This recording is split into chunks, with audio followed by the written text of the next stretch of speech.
Salam alaikum wa rahmatullahi wa barakatuh. Au nom d'Allah, le tout miséricordieux, le très compatissant, que la paix et les bénédictions soient sur le messager d'Allah, sa famille purifiée et tous ceux qui suivent le chemin de la vérité. Aujourd'hui, nous commençons un voyage dans l'un des sujets les plus profonds, mystérieux et bouleversants de l'histoire islamique et de l'eschatologie. La vie cachée de l'imam al-Mahdi, que la paix soit sur lui. Son occultation, connue en arabe sous le nom de Gaïba, n'est pas seulement un fait historique ou une discussion théologique, mais plutôt une réalité vivante qui continue de façonner la foi, la pratique et le destin de millions de croyants à travers le monde. L'idée qu'il existe un guide divinement désigné, vivant mais invisible, présent mais dissimulé, est à la fois mystérieuse et inspirante.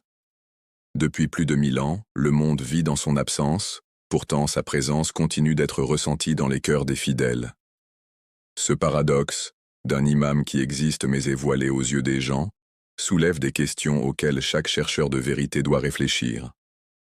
Pourquoi l'imam est-il caché? Quelle sagesse se cache derrière sa dissimulation? Comment les croyants doivent-ils vivre durant cette période d'attente? Et surtout, quelles leçons l'humanité peut-elle tirer de cette disposition divine? Avant d'explorer les profondeurs de l'occultation de l'imam, il est essentiel de comprendre qui est l'imam al-Mahdi, pourquoi il occupe une place si centrale dans la croyance islamique et comment sa vie cachée s'inscrit dans le grand plan d'Allah pour l'humanité. Chaque tradition religieuse, ancienne ou moderne, porte en elle la promesse d'un sauveur, d'un rédempteur qui apparaîtra à la fin des temps pour restaurer la justice, mettre fin à l'oppression et apporter la lumière là où les ténèbres ont régné. Les Juifs attendent le Messie, les chrétiens anticipent le retour de Jésus-Christ, les zoroastriens attendent Saoshyant, les hindous espèrent la venue de Kalki Avatar et les bouddhistes attendent Maitreya. En islam, cet espoir universel prend la forme de l'imam al-Mahdi, un descendant du prophète Muhammad, que la paix soit sur lui et sa famille, qui se lèvera à la fin des temps pour établir la justice sur terre après qu'elle avait été remplie de tyrannie et de corruption. Le prophète lui-même a parlé clairement de lui dans de nombreuses traditions largement acceptées à la fois par les écoles sunnites et chiites. Dans un hadith, le prophète a dit « Même s'il ne restait qu'un seul jour pour ce monde, Allah prolongerait ce jour jusqu'à ce qu'il fasse apparaître un homme de ma descendance, des enfants de Fatima, qui remplira la terre d'équité et de justice comme elle avait été remplie d'oppression et de tyrannie. » Ainsi, la croyance en l'imam Mahdi n'est pas limitée à une secte ou à un groupe. C'est une doctrine islamique universelle profondément enracinée dans les paroles du prophète. C'est une croyance qui a vécu dans les cœurs des musulmans pendant des siècles, leur donnant de l'espoir en période d'épreuve et une vision d'un avenir libéré de l'injustice. La noble lignée de l'imam al-Mahdi remonte directement au prophète Muhammad à travers sa fille Fatima, que la paix soit sur elle, et l'imam Ali, que la paix soit sur lui. Il est le 12e imam dans la ligne de succession reconnue par l'école chiite, succédant à l'imam Hassan al-Askari, que la paix soit sur lui. Sa naissance eut lieu en 251-5 AH, 869 CE, dans la ville de Samarra en Irak. Comme le gouvernement abbasside de l'époque connaissait les nombreuses traditions concernant le Mahdi attendu, il était extrêmement vigilant et méfiant. Il craignait la naissance d'un enfant, qui un jour renverserait les tyrans et établirait la justice. C'est pourquoi la naissance de l'imam Mahdi fut tenue secrète, tout comme la naissance du prophète Moïse, que la paix soit sur lui, avait été cachée à Pharaon, qui craignait la prophétie de sa chute. Dès ses premiers instants, l'imam Mahdi vécut sous la protection divine. Sa vie fut préservée par des mesures extraordinaires, car sa mission n'était pas limitée à une génération ou à un lieu. Elle devait s'étendre sur des siècles, et culminer dans l'établissement ultime de la vérité sur le mensonge. Son existence n'était connue que d'un petit nombre de compagnons de son père, et ce secret faisait partie du grand plan d'Allah. Après le martyre de son père, l'imam Hassan al-Askari, le jeune imam Mahdi, assuma l'imamat à un âge très tendre. Cependant, en raison des dangers politiques qui l'entouraient, Allah décréta que son leadership se déroulerait d'une manière unique, par une période d'occultation. Cette occultation se diviserait en deux étapes, la petite occultation, Gaïbat al-Sugra, et la grande occultation, Gaïbat al-Kubra. Pendant la petite occultation, qui dura environ 70 ans, L'imam n'était pas physiquement accessible au public, mais il maintenait un contact avec la communauté par l'intermédiaire de 4 représentants spécialement désignés, appelés les 4 députés. Ces députés agissaient comme intermédiaires, transmettant les questions des croyants à l'imam et rapportant ses réponses. Cette période servit de transition, préparant la communauté à une époque où l'imam n'aurait plus de représentants désignés et resterait complètement caché jusqu'à ce qu'Allah permette sa réapparition. La grande occultation commença en l'an 329 AH 941 CE, lorsque le dernier des 4 députés décéda. À partir de ce moment, la communication directe de l'imam avec la communauté cessa et l'humanité entra dans une longue période d'attente, une attente qui continue jusqu'à ce jour. Le concept d'un dirigeant vivant mais caché aux yeux des gens n'est pas facile à saisir. Il défie l'imagination humaine et exige une foi profonde. Certains pourraient demander, si l'imam est vivant, pourquoi n'apparaît-il pas? Pourquoi Allah le dissimulerait-il alors que le monde a tant besoin de guidance? La réponse réside dans la compréhension que l'occultation de l'imam n'est pas un retrait ou une absence au sens absolu. C'est plutôt une disposition divine, pleine de sagesse, destinée à éprouver l'humanité, à préparer le monde et à permettre aux événements de se dérouler selon le timing parfait d'Allah. Tout comme le soleil est toujours présent derrière les nuages, fournissant lumière et chaleur même lorsqu'il est invisible, l'imam continue de guider, d'inspirer et de protéger, bien que sa présence physique soit voilée. Pour le croyant, le défi de cette période réside dans le maintien d'une foi inébranlable en l'existence de l'imam, en vivant avec la conscience qu'il observe, et en se préparant à être parmi ses aides lorsque le temps de sa réapparition arrivera. Ce texte, réparti en plusieurs sections, tentera d'explorer en profondeur la vie cachée de l'imam Mahdi. Nous étudierons la base coranique de l'occultation, les traditions du prophète, les événements historiques entourant la naissance et la dissimulation de l'imam, le but et la sagesse derrière la gaïba, ainsi que les responsabilités des croyants durant cette ère. Notre voyage ne sera pas seulement intellectuel, il sera aussi spirituel et émotionnel, car parler de l'imam Mahdi, c'est parler d'espoir, d'attente et de justice ultime. En avançant, souvenons-nous que le sujet de l'imam Mahdi ne concerne pas seulement l'avenir, il concerne la manière dont nous vivons aujourd'hui. Son occultation est une épreuve, mais aussi une opportunité, une épreuve de foi, de patience et de loyauté, et une opportunité de nous réformer, de renforcer notre lien avec Allah et de nous préparer à faire partie du plus grand mouvement de justice que le monde ait jamais connu. Avec cette introduction, nous passons maintenant à la section suivante. Le concept d'occultation dans les enseignements islamiques, ses racines dans le Coran et le Hadith, et les précédents de dirigeants cachés à travers l'histoire sacrée. Le concept de gaïbat, ou occultation, n'est pas une idée nouvelle ou étrangère à l'islam. Il est profondément enraciné dans le Coran, dans les traditions du prophète et dans l'histoire des prophètes antérieurs, qui eux-mêmes ont connu des périodes de dissimulation vis-à-vis de leur peuple. Pour comprendre la vie cachée de l'imam Mahdi, il faut d'abord comprendre comment ce principe divin fait partie du plan d'Allah pour l'humanité depuis le début de la révélation. L'occultation n'est pas une absence, c'est une forme de présence voilée. Ce n'est pas un abandon, mais plutôt une protection, une préparation et la sagesse divine, se déployant en son temps parfait. Lorsque nous regardons dans le Coran, nous constatons qu'Allah a souvent placé ses serviteurs choisis dans des situations où ils étaient cachés du regard public, éloignés de leur communauté ou rendus inaccessibles jusqu'au moment opportun pour leur mission. Dans la sourate Al-Kahf, nous lisons l'histoire des gens de la caverne, un groupe de jeunes croyants qui se sont retirés de leur société et sont restés cachés dans le sommeil pendant des siècles, jusqu'à ce qu'Allah les réveille, comme signe pour l'humanité. Le Coran évoque également la dissimulation du prophète Jésus, qu'Allah a élevé vers lui, le voilant de ses ennemis et le préservant pour un retour futur. Dans la sourate Youssouf, l'histoire du prophète Joseph est en elle-même un récit de dissimulation et de révélation. Caché de ses frères, caché dans un puits, caché dans l'esclavage, caché en prison, jusqu'à ce que vienne le moment où son rôle de dirigeant et de sauveur soit dévoilé. Allah déclare dans le Coran: « Et nous avons désigné parmi eux des guides qui guidaient par notre ordre, lorsqu'ils enduraient patiemment et qu'ils étaient convaincus de nos signes. » Sourate As-Sajda 32-24. Le leadership par désignation divine exige de la patience, à la fois du dirigeant et de la communauté. La dissimulation d'un dirigeant n'est pas une négation de son rôle, c'est une étape de l'école divine, où la foi est mise à l'épreuve et renforcée. Le prophète Muhammad lui-même a prédit l'occultation de l'imam Mahdi dans de nombreux récits. Il a dit que le Mahdi disparaîtra du peuple et que durant son occultation, les fidèles continueront de l'attendre, tandis que d'autres le nieront. Dans un hadith, l'imam Ja'far al-Sadiq, le 6e imam, a rapporté que le Mahdi connaîtrait 2 occultations, une courte, durant laquelle seuls quelques-uns sauraient où il se trouvait, et une longue, durant laquelle la majorité des gens seraient confus quant à son existence.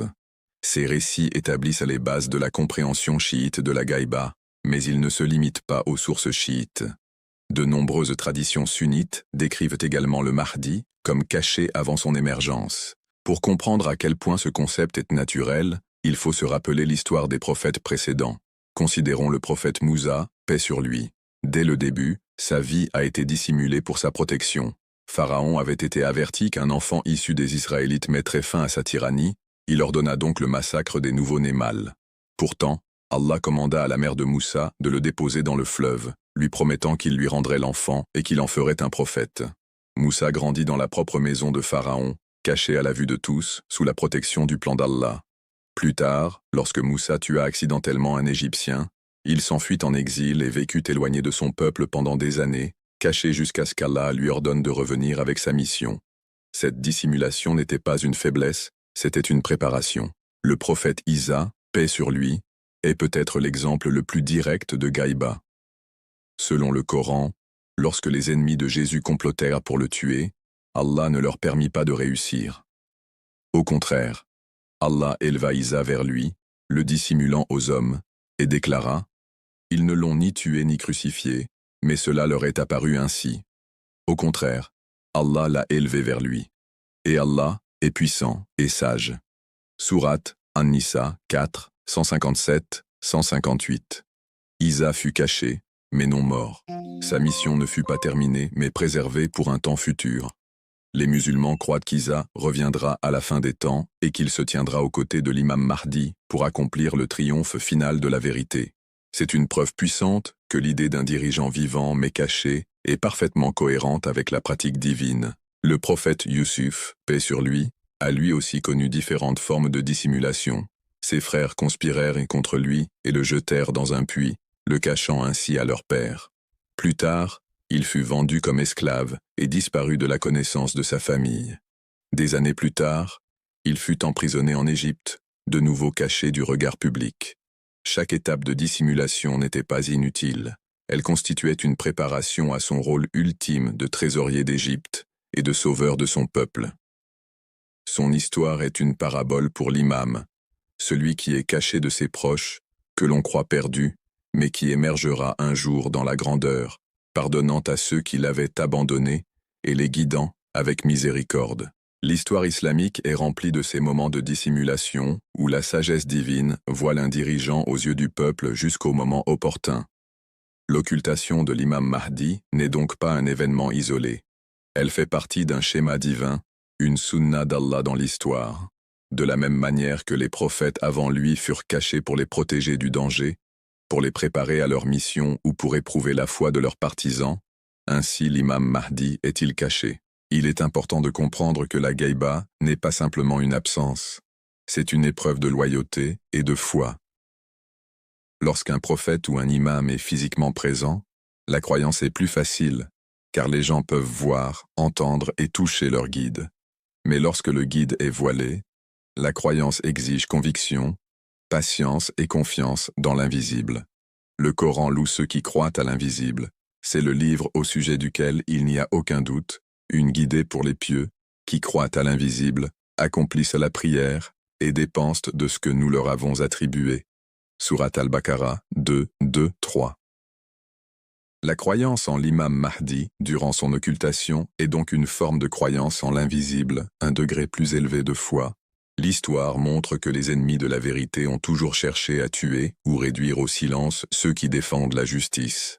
L'imam Mahdi, en tant que sauveur promis, aurait été la cible des tyrans dès sa naissance.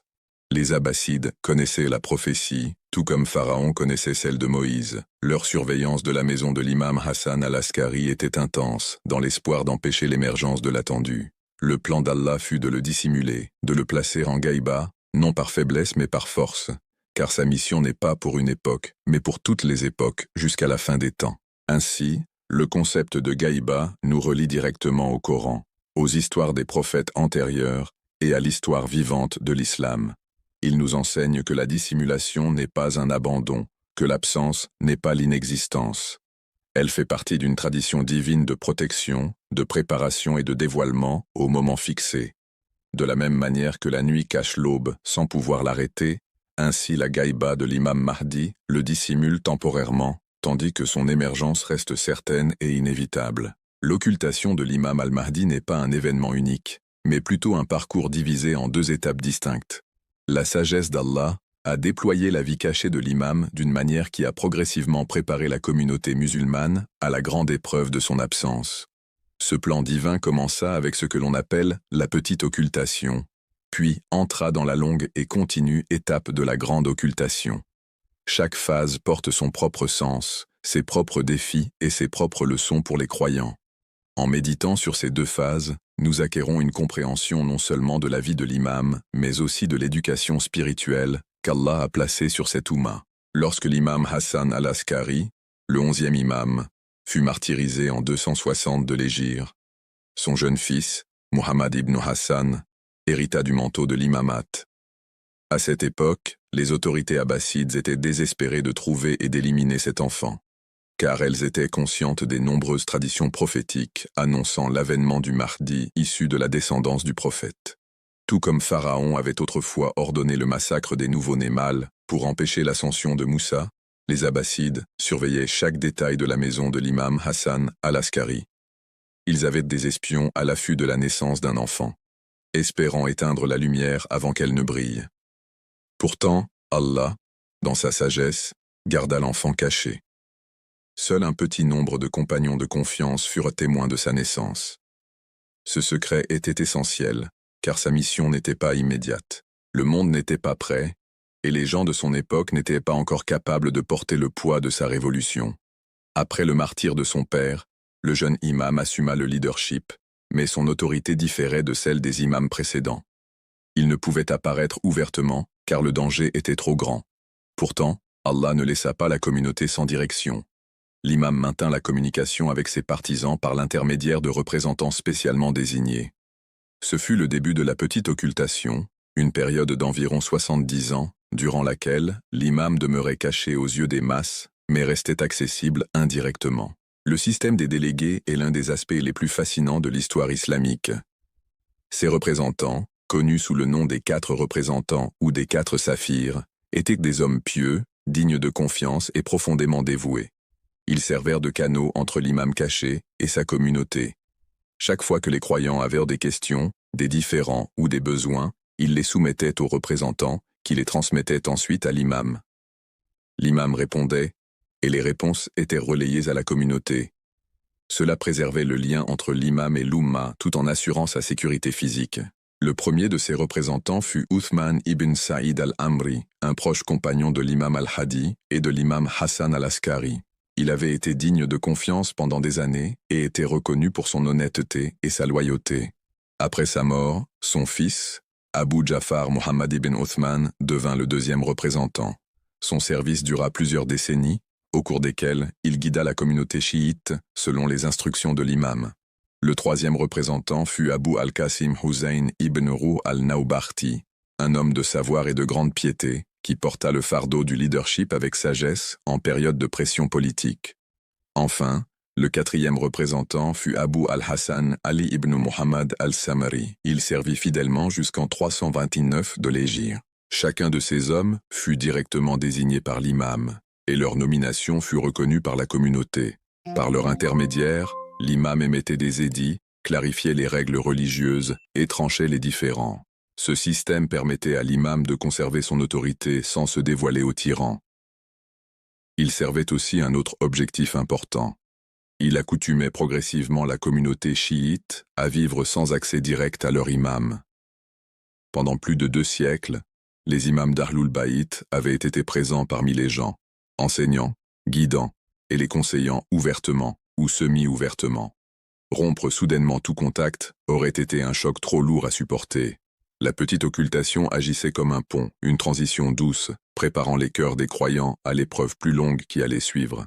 Durant cette période de 70 ans, de nombreuses lettres de l'imam, connues sous le nom de Tawqiyat, furent émises. Ces lettres traitaient de questions juridiques, répondaient à des interrogations théologiques, condamnaient les faux prétendants et encouragèrent les croyants. L'un des messages clés répétés dans ces lettres était l'accent mis sur la piété, la patience et l'attente de la réapparition. L'imam rappelait à ses fidèles que, bien qu'il fût caché, il était toujours conscient de leur situation, priait pour eux et les guidait par des moyens invisibles. À l'approche de la fin de la petite occultation, le 4e représentant, Ali ibn Muhammad al-Samari, reçut une dernière lettre de l'imam. Cette lettre l'informait que sa mort était proche et qu'aucun successeur ne serait nommé après lui. Avec sa disparition, l'ère des représentants directs prendrait fin, et l'humanité entrerait dans la grande occultation. Dans cette lettre, l'imam déclara que quiconque prétendrait être son représentant par la suite serait un menteur, car le temps de cette représentation était terminé. C'était une protection claire contre les imposteurs qui auraient pu exploiter la communauté. La grande occultation commença en 329 de l'Hégire et continue jusqu'à aujourd'hui. Contrairement à la petite occultation, où il existait des intermédiaires désignés, la grande occultation se caractérise par une absence totale de contact direct avec l'imam. Il est vivant, mais caché. Il observe, mais n'intervient pas ouvertement. Le monde reste sans accès direct à lui, et cela dure depuis plus d'1 millier d'années. La longueur de cette période est l'une de ses plus grandes épreuves. 70 ans de petite occultation constituaient déjà un défi, mais c'était encore dans la durée d'une vie humaine. La grande occultation, en revanche, s'étend sur des siècles. Des générations sont nées et se sont éteintes, chacune attendant, chacune aspirant, chacune espérant assister au retour de l'imam. L'épreuve est profonde. Les gens continueront-ils à croire en lui, à lui rester loyaux et à se préparer pour lui, même lorsqu'ils ne le voient pas de leurs yeux? Certains pourraient se demander, pourquoi cette période doit-elle être si longue? Pourquoi Allah a-t-il décrété une absence si prolongée? La sagesse d'Allah est immense, mais les savants ont réfléchi à plusieurs raisons. Premièrement, le monde lui-même n'est pas encore prêt. La mission de l'imam Mahdi n'est pas une petite révolte locale, c'est une transformation globale. Il ne corrigera pas seulement une société, mais réformera le monde entier, démantelant des siècles de corruption et établissant la justice universelle. Pour qu'une telle révolution réussisse, l'humanité doit atteindre un stade de maturité où l'échec des faux systèmes est pleinement exposé et où le désir d'une véritable justice devient universel. Deuxièmement, la longue occultation éprouve la sincérité des croyants. Lorsqu'un chef est physiquement présent, la loyauté peut être mêlée d'intérêts personnels ou de pression sociale.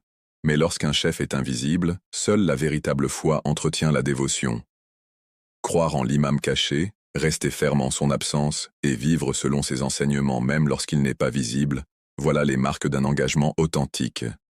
L'occultation sépare les sincères des insincères, les patients des impatients. Troisièmement, l'occultation protège l'imam des complots des tyrans. Tout au long de l'histoire, les dirigeants ont tenté de réduire au silence ou d'assassiner ceux qui défendèrent la justice. Si l'imam Mahdi avait vécu ouvertement pendant ces siècles, il aurait été une cible constante. Son occultation garantit sa survie jusqu'au moment divinement désigné, où son apparition sera irrésistible et sa victoire assurée. Malgré son absence, les croyants de tous les âges ont ressenti la présence de l'imam de manière subtile et profonde. L'histoire islamique est remplie de récits d'individus ayant rencontré l'imam en rêve, en vision, ou même à l'état de veille, dans des moments d'extrême nécessité. Bien que de telles rencontres ne puissent être universellement vérifiées, elles inspirent l'espoir et rappellent à la communauté que l'imam n'est pas absent en esprit, seulement caché dans sa forme. Comme le soleil derrière les nuages, sa lumière continue d'atteindre les cœurs des croyants. La grande occultation a aussi placé une lourde responsabilité sur les savants et les dirigeants de la communauté. En l'absence de directives directes, il incombe aux érudits religieux de préserver les enseignements de l'islam, d'expliquer les règles du Coran et de la Sunna et de maintenir la communauté ferme. Ce système, connu sous le nom d'Ijtihad, garantit que l'Oumma ne soit pas laissée dans la confusion. L'imam lui-même a indiqué que durant l'occultation, les croyants devaient se référer à ceux qui sont savants, justes et pieux parmi les érudits, car ils agissent comme gardiens de la foi jusqu'à son retour. Les longs siècles d'attente peuvent sembler difficiles, mais ils ne sont pas dénués de sens. Ils cultivent dans les cœurs des croyants un sentiment de désir, un lien profond avec l'invisible et une préparation à l'événement le plus grand de l'histoire humaine. Cette attente n'est pas passive, elle est active. Elle exige préparation, purification et engagement. Attendre l'imam ne consiste pas simplement à espérer son retour un jour, mais à vivre chaque jour de manière à être digne de se tenir à ses côtés lorsqu'il réapparaîtra. Les deux phases de l'occultation reflètent donc un plan divin de préparation graduelle. La petite occultation donna à la communauté un aperçu de la vie sans accès direct, tout en maintenant un lien à travers les représentants. La grande occultation supprima même ce lien, plongeant l'humanité dans l'épreuve complète de la foi. Les deux phases servent le même objectif ultime: préparer le monde à l'avènement final de l'imam, lorsqu'il remplira la terre de justice après qu'elle aura été remplie d'oppression. Ainsi, plus de 1000 ans se sont écoulés depuis que l'imam est entré dans sa grande occultation. Des tyrans sont venus et repartis, des empires se sont élevés et effondrés, des idéologies sont apparues et se sont écroulées. Pourtant la promesse de l'imam demeure. Son absence n'est pas un vide, c'est une préparation. Sa dissimulation n'est pas un silence, c'est une attente du moment parfait décrété par Allah. De même que chaque aube suit la partie la plus sombre de la nuit, ainsi sa réapparition viendra après que le monde aura été submergé par l'injustice. Le but de l'occultation de l'imam al-Mahdi a toujours été l'un des sujets les plus profondément réfléchis dans la théologie islamique. Les croyants, à travers les siècles, ont médité sur la raison pour laquelle Allah, le Tout-Sage, a choisi de dissimuler sa preuve finale aux yeux de l'humanité pendant une si longue période. À première vue, cette dissimulation peut sembler déroutante. Si l'imam est le guide, le phare de lumière et la source de justice, pourquoi n'est-il pas ouvertement présent parmi les gens? Sa présence ne résoudrait-elle pas les conflits, ne guiderait-elle pas les égarés et n'établirait-elle pas la paix? Ces questions sont naturelles, et en recherchant leurs réponses, nous découvrons une sagesse profonde. L'occultation n'est pas un événement aléatoire, c'est un phénomène divinement planifié qui porte plusieurs couches de finalité. L'une des raisons les plus claires de l'occultation est la protection de la vie de l'imam. Depuis l'époque du prophète Muhammad, paix et bénédiction sur lui et sa famille, la venue du Mahdi avait été annoncée. Les traditions à son sujet étaient si répandues que même les dirigeants de l'époque connaissaient son nom, sa lignée et son rôle. Ils savaient qu'il surgirait des descendants de Fatima, la fille du prophète, et qu'il établirait la justice après que le monde eût été rempli de tyrannie. Cette connaissance rendait les tyrans inquiets. Tout comme Pharaon chercha jadis à tuer les nouveau-nés par crainte de la prophétie concernant Moïse, les dirigeants abbassides cherchèrent à empêcher la naissance et l'élévation du Mahdi. Ils mirent l'imam Hassan al-Askari sous surveillance, surveillèrent sa maison, et allèrent même jusqu'à examiner les femmes de sa famille, pour s'assurer qu'aucun enfant ne naisse. Pourtant, Allah en a décidé autrement. L'imam naquit en secret, et son existence fut cachée afin de le protéger d'un assassinat immédiat.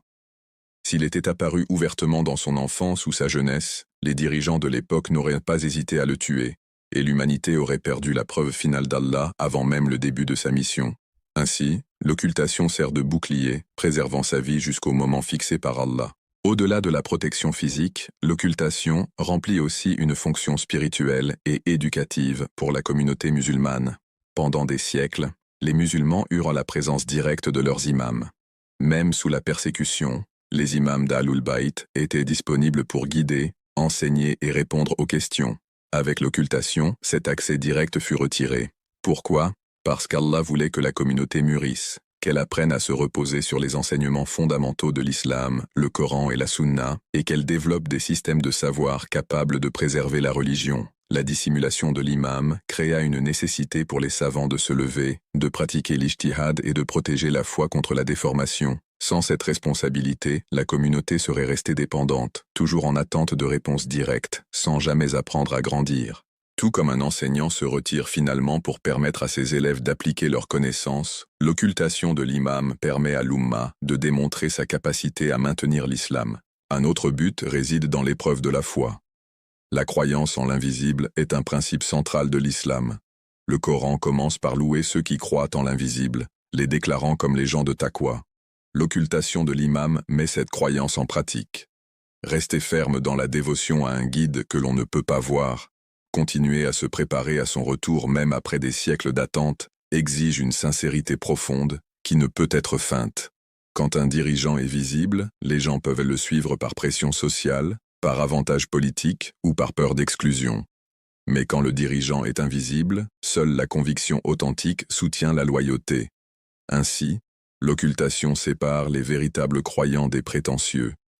C'est un filtre à travers lequel Allah affine sa communauté, la purifiant jusqu'à ce qu'il ne reste que ceux qui possèdent une sincérité inébranlable. L'occultation garantit aussi que l'imam ne soit pas lié à un temps, un lieu ou une circonstance politique particulier. Sa mission n'est pas limitée à un empire, une dynastie ou une région. Sa révolution est universelle. Il n'est pas une figure du passé, liée aux luttes de l'histoire islamique ancienne, ni une figure du seul présent. Il appartient à tous les temps, à tous les lieux et à toutes les générations. Sa dissimulation lui permet de transcender l'histoire, de sorte que lorsqu'il réapparaîtra, il ne représentera pas un siècle ou une culture, mais l'humanité tout entière. Chaque génération qui l'attend ressent un lien avec lui, comme s'il lui appartenait. Cette universalité n'aurait pas été possible s'il était apparu et avait accompli sa mission dans le passé, car alors il appartiendrait à l'histoire plutôt qu'au présent et à l'avenir. Le but de l'occultation peut également être compris en observant comment Allah a géré les affaires de ses prophètes au cours de l'histoire. Beaucoup de prophètes ont connu des formes de dissimulation ou d'absence. Le prophète Moussa fut caché dans le Nil enfant pour le protéger des soldats de Pharaon. Le prophète Youssouf disparut de sa famille et vécut en Égypte pendant des années avant de retrouver ses frères. Le prophète Issa fut élevé aux cieux, dissimulé à ses ennemis et attend son retour. Ces précédents montrent que la dissimulation n'est pas un phénomène inhabituel, mais qu'elle fait partie du plan divin pour ses élus. Dans chaque cas, la dissimulation avait un but, la protection, la préparation ou l'épreuve. L'occultation de l'imam al-Mahdi suit la même sagesse divine, mais à une échelle mondiale. De plus, l'occultation nourrit dans le cœur des croyants un profond sentiment de désir et d'espérance. Attendre l'imam n'est pas un acte passif. C'est un état conscient et actif de préparation. Ceux qui l'attendent doivent constamment évaluer leur vie. Est-ce que je vis d'une manière qui me rendrait digne de me tenir à ses côtés? Est-ce que je contribue à la justice dans ma communauté? Ou est-ce que je participe à la corruption qu'il viendra éradiquer? Cette autoréflexion transforme l'attente en une discipline spirituelle. Elle maintient la flamme de l'espérance vivante, même dans les temps les plus sombres. Peu importe à quel point le monde devient oppressif, peu importe à quel point l'injustice se répand, le croyant sait qu'un sauveur est promis, que l'aube viendra après la nuit la plus longue. Cette espérance a donné de la force à des générations de musulmans qui ont enduré des épreuves, des persécutions et du désespoir. L'occultation soutient donc la communauté par l'espérance, une espérance qu'aucun tyran ne peut éteindre. Il est également important de considérer la formation psychologique et morale que l'occultation procure. Une société qui sait que son guide peut apparaître à tout moment est plus prudente dans ses actions. Les croyants qui sont conscients que l'imam les observe, même s'il est invisible, s'efforceront de vivre pieusement, d'éviter le péché et de défendre la justice. La présence invisible de l'imam agit comme un miroir de la conscience, rappelant aux croyants que rien n'est caché à Allah et à sa preuve. Tout comme la croyance au jour du jugement retient les gens du mal, la conscience de l'observation, cachée de l'imam, inculque la responsabilité morale. Ainsi, l'occultation est en elle-même une forme de supervision morale.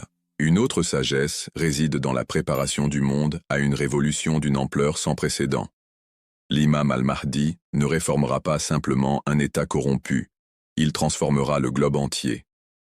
Une telle transformation requiert non seulement un guide, mais aussi une communauté prête à l'accueillir. À travers des siècles d'attente, les croyants développent des qualités de patience, de résilience et de discipline. Ils apprennent à s'organiser, à préserver leur foi sans supervision directe et à construire des institutions qui maintiennent l'islam. Lorsque l'imam réapparaîtra, il trouvera un noyau de croyants préparés, formés spirituellement par l'épreuve de son occultation. Sans cette préparation, sa révolution n'aurait pas une base solide. L'occultation permet aussi à l'humanité d'épuiser ses propres expériences. Au fil des siècles, d'innombrables systèmes de gouvernance, philosophies et idéologies ont émergé et se sont effondrés. Monarchie, empire, démocratie, communisme et dictature ont tous prétendu instaurer la justice, mais tous ont échoué d'une manière ou d'une autre. L'humanité, par sa propre expérience, en vient à reconnaître qu'aucun système créé par l'homme ne peut atteindre la véritable justice. Lorsque l'imam réapparaîtra, le monde aura atteint un point de désillusion collective.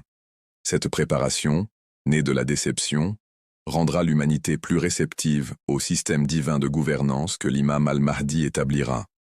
Sans cette longue période d'essais et d'erreurs, les gens pourraient encore placer leur espoir dans des systèmes imparfaits, résistant à l'appel de l'imam.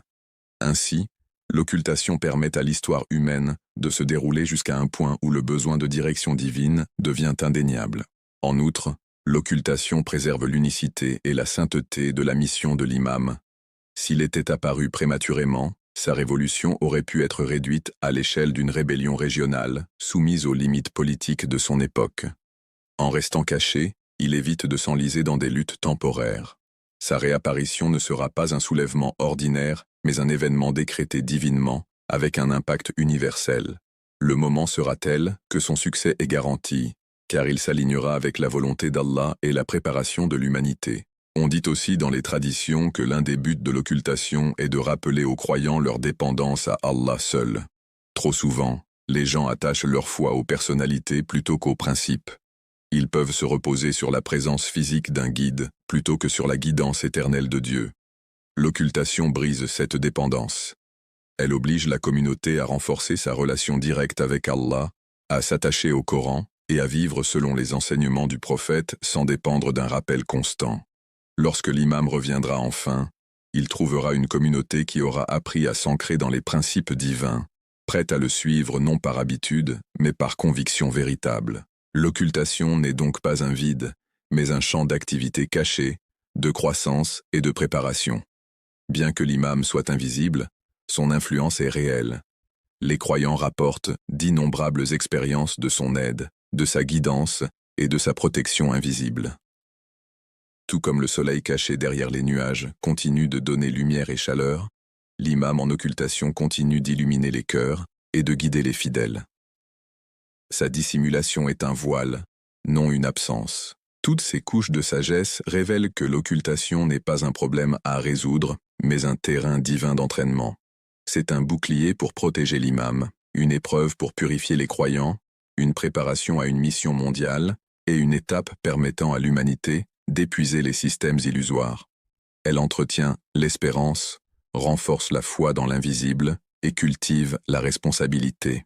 Par-dessus tout, elle garantit que lorsque l'imam réapparaîtra, le monde sera prêt, la communauté sera mûre et le moment sera divinement destiné au succès.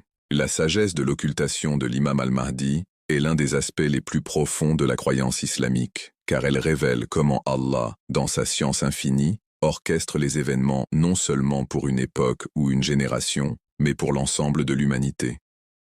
Alors que le but de l'occultation met en évidence le plan divin et la protection de l'imam, la sagesse de l'occultation se concentre davantage sur les leçons et les bienfaits qu'elle apporte à la communauté des croyants.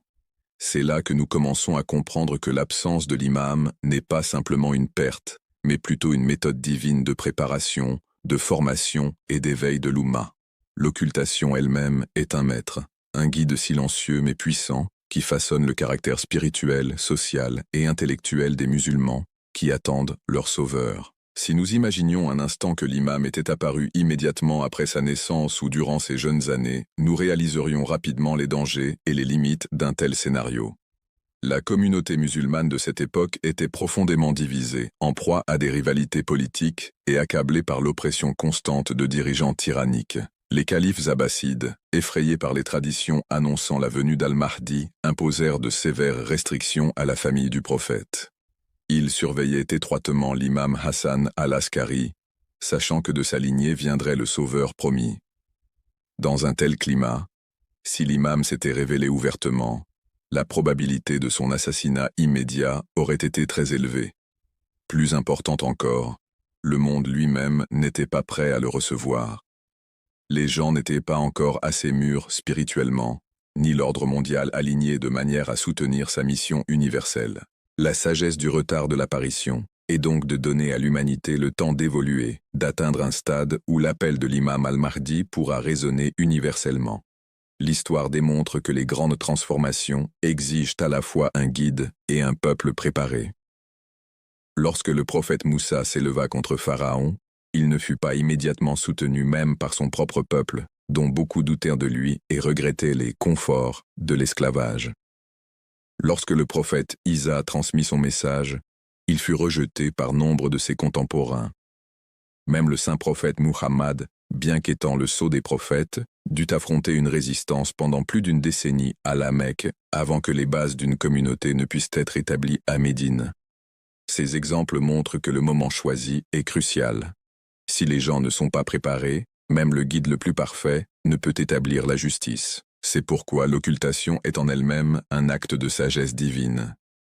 Elle garantit que lorsque l'imam réapparaîtra, son appel ne tombera pas dans des oreilles sourdes, et sa révolution ne sera pas écrasée prématurément par des partisans non préparés. Au contraire, son absence s'étend sur des siècles, façonnant la psychologie des croyants, leur inculquant les valeurs de patience, d'attente ardente et d'amélioration constante de soi. En attendant, ils apprennent à se détacher des distractions mondaines et à se concentrer sur des idéaux plus élevés. Cette attente n'est pas un intervalle perdu, mais une période d'entraînement pour l'âme. Un autre niveau de sagesse réside dans la manière dont l'occultation éveille un sens de responsabilité au sein de la communauté. En présence de l'imam, il serait facile pour les gens de devenir passifs, de dépendre de lui pour chaque réponse, chaque jugement, chaque décision. Mais en son absence, les croyants sont contraints de prendre des initiatives. Ils se tournent vers le Coran, les enseignements du prophète et la guidance des savants pour résoudre leurs problèmes. Cette responsabilité fortifie l'Oumma, car elle les pousse à préserver et pratiquer activement leur religion au lieu de dépendre d'un guide pour le faire à leur place. Imaginons un étudiant constamment guidé par son professeur. Tant que le professeur est présent, l'élève peut paraître compétent, mais une fois le professeur parti, la véritable capacité de l'élève est mise à l'épreuve. De la même façon, l'occultation enlève la supervision constante de l'imam, permettant à la communauté de prouver sa sincérité. S'ils maintiennent la religion en son absence, cela démontre que leur foi n'est pas superficielle, mais profondément enracinée. Ainsi, l'occultation instaure maturité et indépendance chez les croyants, des qualités nécessaires pour la réussite future de la mission universelle de l'imam. Pourtant, même en son absence, l'imam al-Mahdi n'est pas déconnecté de son Oumma. Les traditions islamiques nous disent que l'imam, bien que caché, observe encore les actions des croyants. Il est comme le soleil derrière les nuages, invisible, mais continuant à donner chaleur, lumière et vie. Sa dissimulation ne signifie pas négligence.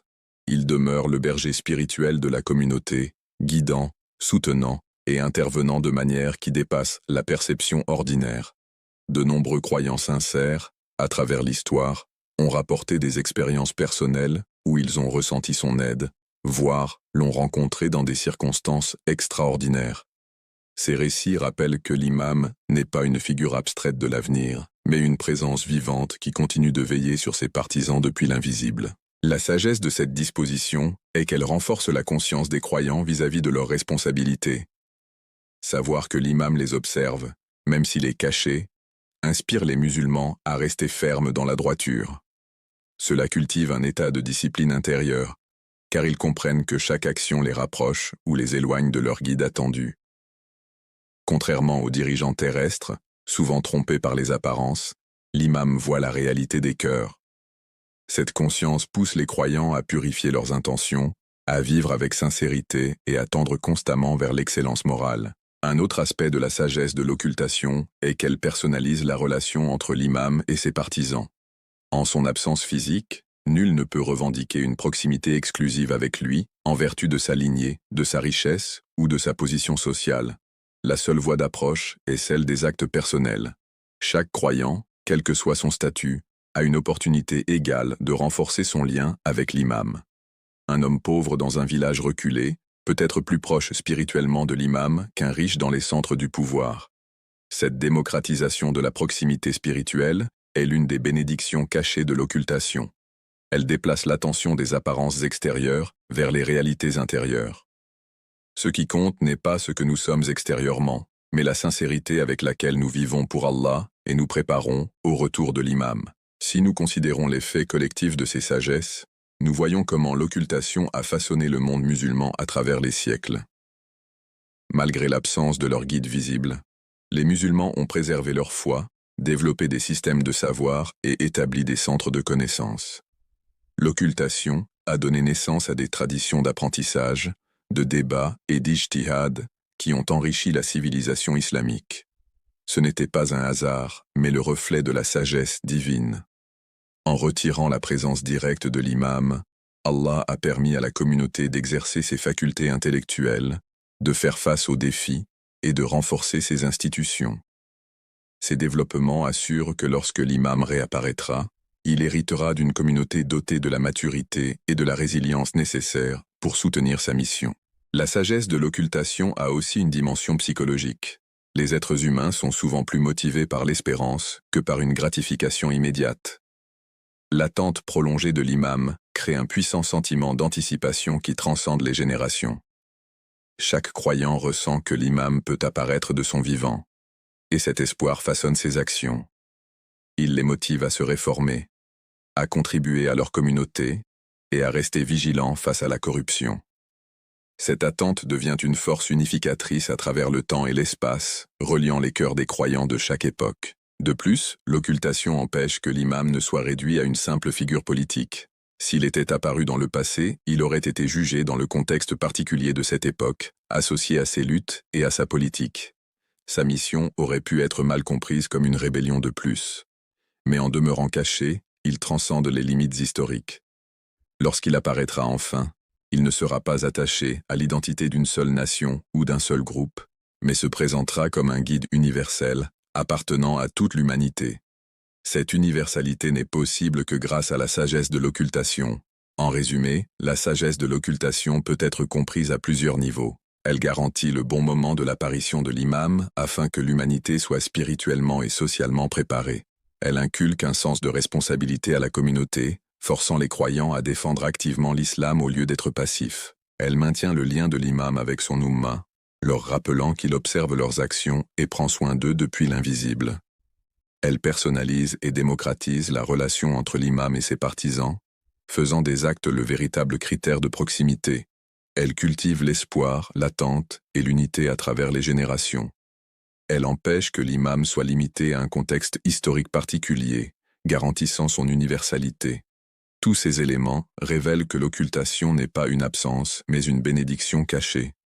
C'est un terrain d'entraînement divin où l'Oumma est préparé, éprouvé et mûri pour le jour où l'imam reviendra afin de remplir la terre de justice et de lumière. La vie durant la période de l'occultation est l'une des expériences les plus uniques et les plus difficiles pour la communauté musulmane, Oumma. C'est un temps qui met la foi à l'épreuve, façonne le caractère et révèle la profondeur de la sincérité du croyant. Vivre sans la présence visible de l'imam, tout en croyant à son existence et en attendant son retour, exige un équilibre délicat entre patience, espoir et résilience. Dans cette section, nous allons explorer ce que signifie la vie durant l'occultation, les défis et les fitans auxquels les croyants font face, la véritable signification de l'attente de l'imam, ainsi que la guidance et les prières invisibles de l'imam qui continue de soutenir ses fidèles. Le premier aspect à considérer est l'état du monde sans la direction ouverte de l'imam. Les êtres humains, à travers l'histoire, se sont toujours tournés vers des dirigeants pour obtenir direction, justice et unité. Lorsque les dirigeants sont corrompus, la société se dégrade. Lorsque les dirigeants sont justes, la société prospère. L'absence de l'imam al-Mahdi de la scène publique crée un vide rempli d'incertitude et de confusion. Sans sa direction visible, de nombreux musulmans ressentent une perte, comme s'ils étaient privés d'une étoile guide dans une nuit sombre. Ce n'est pas seulement un sentiment spirituel, mais aussi une réalité sociale et politique. En l'absence d'une direction divine, le monde est témoin de cycles constants d'oppression, de guerres et d'exploitation. Les tyrans montent et tombent, les systèmes de gouvernance s'effondrent et sont remplacés, Mais l'injustice semble rester une caractéristique permanente de la société humaine. L'absence de l'imam se reflète également dans la fragmentation du monde musulman. Au lieu d'être unis sous un seul guide désigné par Dieu, les musulmans sont aujourd'hui divisés en de nombreuses sectes, écoles de pensée et factions politiques. Chaque groupe prétend représenter le véritable islam, mais ces divisions affaiblissent l'Oumma et l'empêchent de réaliser son plein potentiel. Cette fragmentation est l'une des conséquences directes de la vie durant l'occultation. Le prophète avait dit qu'en l'absence de l'imam, la communauté devient comme un troupeau sans berger. Nous voyons cette réalité dans le monde moderne, des musulmans dispersés à travers les nations, luttant avec leur identité et souvent victimes d'influences extérieures. Avec la fragmentation vient aussi la propagation des fitans, épreuves et tribulations qui ébranlent la foi des croyants. La période de l'occultation est décrite dans les traditions comme un temps de test intense, où de faux dirigeants apparaissent, où des idéologies trompeuses se propagent, et où les tentations augmentent. Le matérialisme domine, et les gens recherchent la richesse et le pouvoir plutôt que la vérité et la justice. Beaucoup sont trompés par les attractions mondaines, oubliant le pacte qu'ils ont conclu avec leur imam. D'autres deviennent impatients, demandant pourquoi il n'est pas encore apparu, et dans leur frustration, se détournent complètement de la religion. Cette vague de confusion fait partie elle-même de l'épreuve divine. De la même manière que le fer est purifié par le feu, la foi est purifiée par les épreuves. L'occultation n'est pas destinée à briser le croyant mais à le raffiner, à enlever la foi superficielle et à révéler le noyau de l'engagement véritable. Les fitans de cette époque ne sont pas seulement spirituels, mais aussi intellectuels. Avec l'essor de la science et de la technologie, beaucoup ont développé un sentiment d'autosuffisance, croyant qu'ils n'ont plus besoin de guidance divine. Les idéologies séculières se présentent comme des alternatives à la religion, et d'innombrables philosophies rivalisent pour attirer l'attention. Dans une telle tempête d'idées contradictoires, rester ferme sur le chemin de l'islam exige une conviction profonde. Il est facile de se perdre dans le bruit, de suivre les tendances plutôt que la vérité. Ce défi intellectuel est peut-être l'une des plus grandes épreuves de la vie durant l'occultation.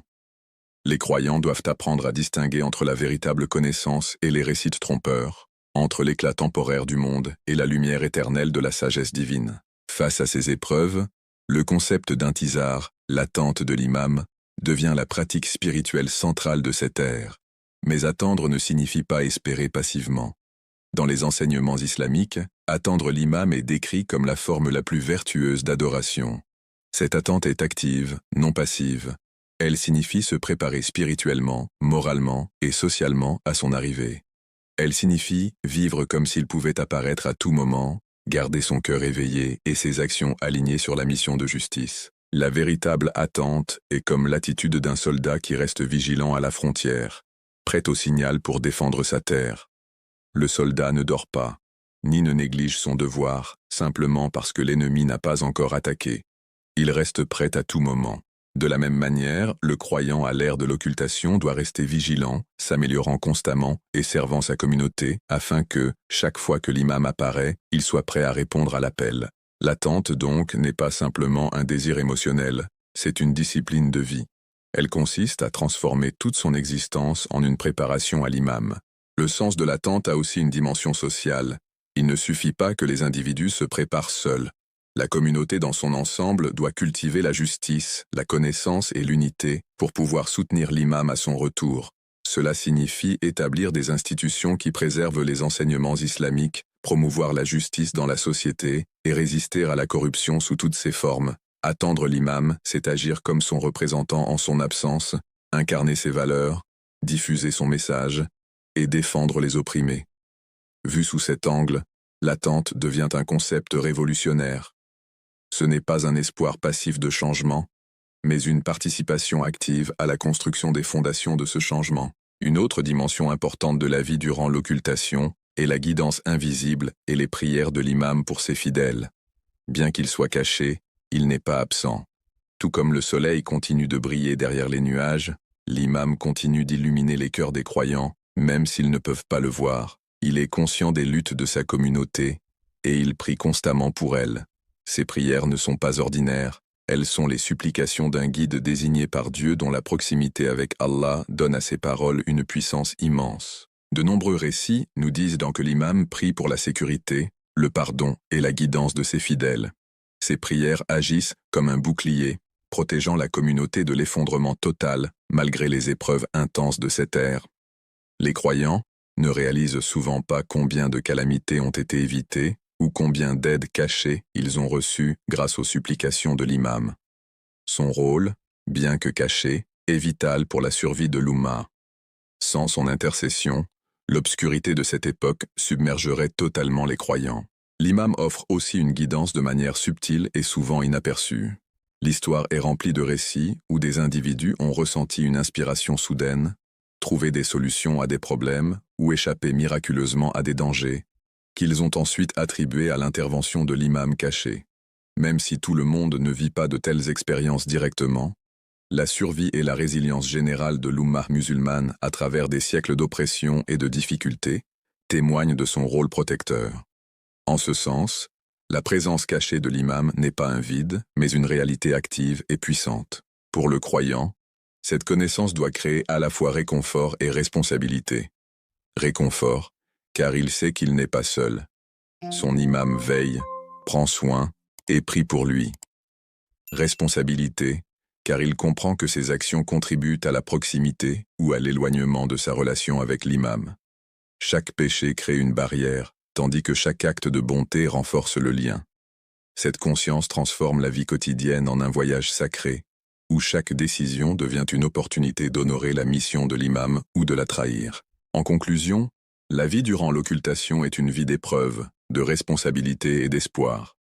C'est une vie marquée par l'absence de direction visible, mais enrichie par une guidance invisible. C'est un temps de division et de fitan, mais aussi un temps de purification et de préparation. Le véritable croyant comprend qu'attendre l'imam ne signifie pas rester inactif, mais vivre activement selon ses valeurs, en se préparant lui-même et sa communauté au moment de son retour. Au milieu de la confusion et du chaos, le croyant s'accroche à la certitude que les prières et la guidance de l'imam continuent de soutenir l'Ummah. Cette certitude devient une lumière dans l'obscurité, un rappel que l'occultation, bien que difficile, n'est pas un abandon. C'est un plan divin qui se déploie, façonnant une génération qui sera digne de se tenir aux côtés de l'imam lorsqu'il réapparaîtra, pour remplir le monde de justice et de lumière. La période de l'occultation n'est pas seulement un temps d'épreuve, mais aussi un temps de responsabilité. Les croyants ne peuvent pas se permettre de considérer cette ère comme une pause dans l'histoire, attendant passivement que l'imam réapparaisse. Au contraire, cette période est une épreuve divine, au cours de laquelle la sincérité, l'engagement et la loyauté de chacun sont mis à l'épreuve. L'absence de l'imam ne signifie pas l'absence de devoir. Au contraire, les responsabilités des croyants deviennent encore plus grandes durant cette période, car ils sont appelés à porter la mission de l'imam en son absence physique. Vivre à l'époque de la Gaïbat, c'est vivre avec la conscience que ses actions d'aujourd'hui déterminent sa position lorsque l'imam reviendra. Ses responsabilités peuvent se résumer en 4 domaines principaux. Renforcer sa foi, s'engager dans la dua et la ziyara, se préparer à prendre part à la mission de l'imam, et reconnaître le rôle vital de la jeunesse et des savants à cette époque. La première responsabilité est de renforcer sa foi. La foi durant l'occultation est comme une flamme exposée à des vents violents. Sans soin et protection constants, elle peut facilement s'éteindre. Les croyants doivent cultiver une foi profonde et inébranlable, capable de résister aux doutes, aux épreuves et aux tentations. Cette force de foi ne vient pas par hasard, elle demande un effort conscient. Il faut étudier régulièrement le Coran, réfléchir à ses significations et aligner ses actions quotidiennes sur la guidance divine. Les hadiths du prophète soulignent que les actes les plus aimés d'Allah sont ceux qui sont constants, même s'ils sont petits. La constance dans la prière, dans le rappel et dans les bonnes actions devient l'épine dorsale de la foi.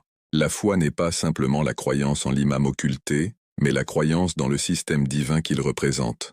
C'est la conviction que la promesse de justice d'Allah sera accomplie, que l'oppression ne durera pas éternellement et que la lutte des opprimés n'est pas vaine.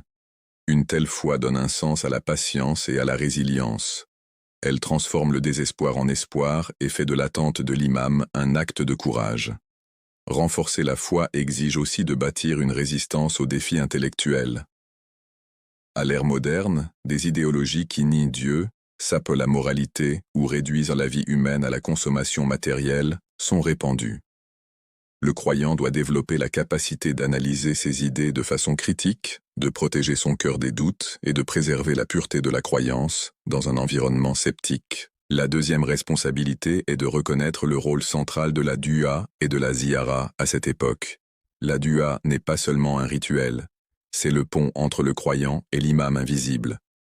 À travers des supplications sincères, les croyants expriment leur loyauté, leur désir et leur disponibilité.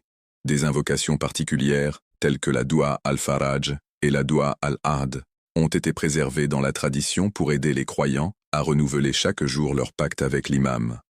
Ces prières ne sont pas symboliques, elles façonnent la conscience du croyant, lui rappelant quotidiennement ses responsabilités et alignant son cœur sur la mission de l'imam. Celui qui prie régulièrement pour la sécurité de l'imam et sa réapparition transforme progressivement son propre caractère, devenant plus engagé envers la justice et la vérité.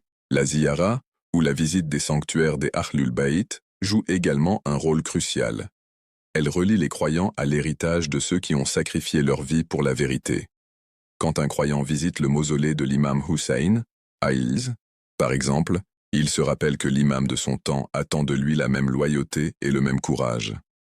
La ziyara entretient l'esprit de résistance, s'assurant que le croyant n'oublie jamais son identité, ni sa mission.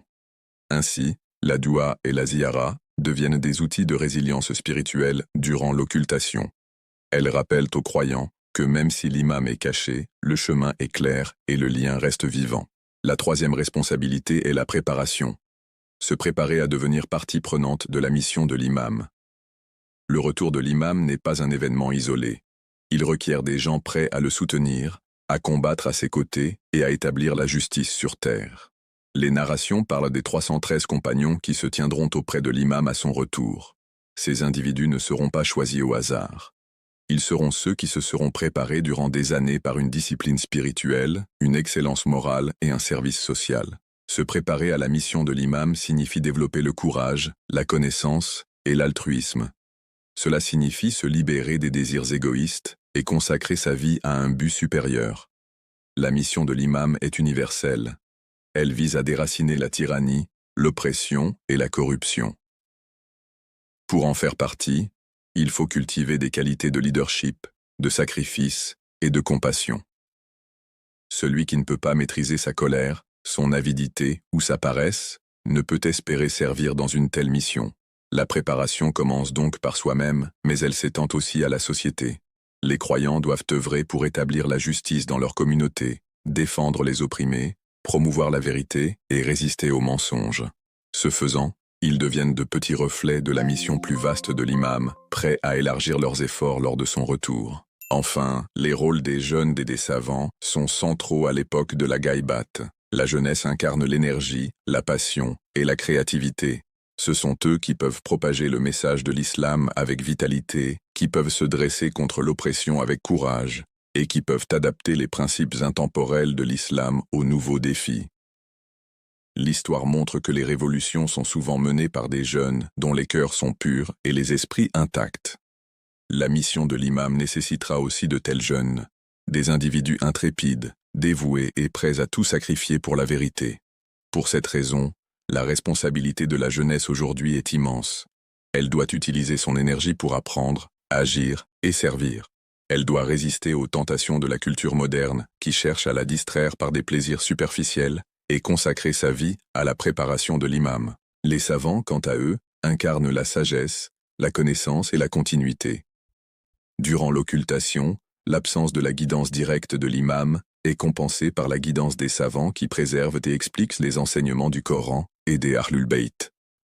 Ils portent la responsabilité de protéger la communauté de la déviation, d'éclaircir les doutes et de maintenir vivant le pacte avec l'imam. Sans les savants, la communauté perdrait sa direction, tombant dans le piège des idéologies fausses et des leaders égarés. La responsabilité des savants est donc sacrée, dire la vérité sans crainte, défendre la justice et former la nouvelle génération de croyants. La société idéale durant la Ghaibat est celle où les jeunes et les savants œuvrent main dans la main, les jeunes apportant l'énergie et l'action, les savants offrant la guidance et la sagesse. Ensemble, ils créent un équilibre qui permet à la communauté de prospérer même en l'absence de l'imam. Chaque croyant, quel que soit son âge ou son statut, doit contribuer à cet effort. L'occultation de l'imam n'est pas une période d'inactivité, mais une période de préparation, au cours de laquelle les croyants doivent prouver qu'ils sont dignes de son retour. En résumé, les responsabilités durant la Ghaïbat sont lourdes mais nobles. Chaque croyant est appelé à renforcer sa foi, à rester connecté par la dua et la ziyara, à se préparer à participer activement à la mission de l'imam et à reconnaître le rôle vital des jeunes et des savants. Remplir ces responsabilités transforme la période de l'occultation d'un temps de désespoir en un temps de croissance. Elle devient une période d'entraînement où les croyants apprennent la patience, la résilience et la dévotion. Lorsque l'imam réapparaîtra enfin, seuls ceux qui auront assumé ces responsabilités seront prêts à se tenir à ses côtés. L'occultation n'est donc pas un vide, mais une opportunité. Une chance pour l'Oumma de prouver sa loyauté, de cultiver ses forces et de se préparer à l'aube de la justice que l'imam apportera. Le concept de Ghaïbat n'est pas un mystère destiné à nous troubler, c'est un message divin destiné à nous éveiller. Le véritable message de l'occultation est que la vie n'est pas une attente passive, mais un engagement actif, vécu avec but, discipline et loyauté. L'absence de l'imam Mahdi n'est pas un abandon, c'est une épreuve de foi. C'est la manière dont Allah distingue ceux qui croient seulement lorsqu'ils voient, de ceux qui croient même lorsque l'invisible les entoure. Le message de la Ghaïbat est clair. L'imam est avec nous, bien que caché, et sa présence nous appelle à vivre en harmonie avec la justice, la vérité et la sincérité. Le plus grand acte en ce temps n'est pas une guerre physique, ni un mouvement politique, mais l'acte d'intizar, la véritable attente de l'imam. Attendre, dans ce contexte, n'est pas un état passif de désir, c'est une forme active d'adoration. Les narrations nous disent que le meilleur acte d'adoration est d'attendre la délivrance. Mais attendre ne signifie pas rester inactif. Cela signifie se transformer soi-même, transformer sa famille et sa société, afin que lorsque l'imam apparaîtra, nous soyons prêts. L'intizar est une mission de vie. Il signifie résister à la corruption même lorsqu'il est plus facile d'y céder, dire la vérité même lorsqu'elle coûte cher, et bâtir l'espérance même lorsque le monde semble sombre. L'intizar est un acte de courage, un acte de foi et un acte d'amour. Le croyant qui attend véritablement l'imam Mahdi vit chaque jour comme si l'imam pouvait revenir demain. Un tel croyant ne retarde pas le repentir, ne remet pas les bonnes actions à plus tard, et ne prend pas à la légère la responsabilité de la vie. Il prie pour l'imam, il prie pour les opprimés, et il organise sa vie selon les valeurs de justice et de miséricorde. Il résiste au désespoir, car il sait que le désespoir est l'arme de Shaitan. Au contraire, il s'accroche à l'espérance, car l'espérance est le don d'Allah à ceux qui restent patients. En fin de compte, le plus grand accomplissement d'un croyant est de rencontrer l'imam avec un cœur qui n'a jamais abandonné, une âme qui n'a jamais vacillé, et des mains qui ont travaillé sans relâche pour la vérité. Lorsque l'occultation est comprise sous cet angle, elle cesse d'être une période d'absence et devient une période de préparation. Le monde d'aujourd'hui est rempli de chaos, d'oppression et d'épreuves. Mais chaque épreuve est une occasion de prouver sa loyauté. Chaque difficulté est une chance de montrer sa patience. Chaque injustice est un rappel de la justice à venir. Le croyant marche dans ce monde, non pas dans le désespoir, mais dans l'anticipation. Il sait que, peu importe la noirceur de la nuit, l'aube est inévitable. L'aube de la justice est promise, et l'imam Mahdi est la lumière de cette aube. En concluant cette réflexion, nos cœurs se tournent naturellement vers la prière, car la prière est le langage du désir, et le désir est l'âme de l'intizar. Nous terminons non par des paroles d'analyse, mais par des paroles d'espérance, d'amour et de soumission au plan d'Allah. Une prière spirituelle. Ô Allah, Seigneur des cieux et de la terre, là, tu es celui qui a désigné tes serviteurs élus comme guides, et tu es celui qui a promis que la vérité prévaudrait sur le mensonge. Nous t'invoquons en ce temps de Ghaïbat, lorsque nos cœurs ressentent l'absence de notre imam. Ne laisse pas notre désir se transformer en désespoir. Fais que notre attente soit une forme d'adoration, et que notre patience soit une source de force. Ô Allah, protège notre imam, où qu'il soit, et comble-le de tes bénédictions. Hâte sa réapparition, et emplis la terre de justice par ses mains, comme elle a été emplie d'oppression. Fais que nous soyons parmi ceux qui le reconnaissent, qui se tiennent à ses côtés, qui sacrifient tout pour sa cause. Ne nous place pas parmi ceux qui le trahissent, ou parmi ceux qui sont aveuglés par les illusions de ce monde. Ô Allah, fortifie notre foi en ces temps d'épreuve, purifie nos intentions, protège nos familles, et fais de notre jeunesse les soldats de la mission de l'imam. Accorde la sagesse à nos savants, le courage à nos dirigeants, et l'unité à notre communauté. Permets-nous de vivre chaque jour comme de véritables serviteurs de ta cause, et fais que notre dernier souffle soit dans l'état de loyauté envers l'imam de notre temps. Ô bien-aimé imam, bien que nos yeux ne te voient pas, nos cœurs aspirent à toi. Nous ressentons tes prières pour nous, et nous t'envoyons nos prières pour toi. Nous t'attendons non pas les bras croisés, mais avec des cœurs actifs, cherchant à être prêts. Nous t'attendons avec espérance, avec larmes, avec désir et avec amour. Reviens bientôt vers nous, ô imam, et permets-nous d'être parmi ceux qui t'accueillent, avec joie et non avec regret. Et enfin, ô Allah, accepte cette humble prière. Fais que notre attente ait un sens, que nos actes soient sincères et que nos cœurs demeurent en ferme. Rapproche le jour où le monde connaîtra la paix, la justice et la vérité sous la direction de ton serviteur élu, l'imam al-Mahdi. Amin.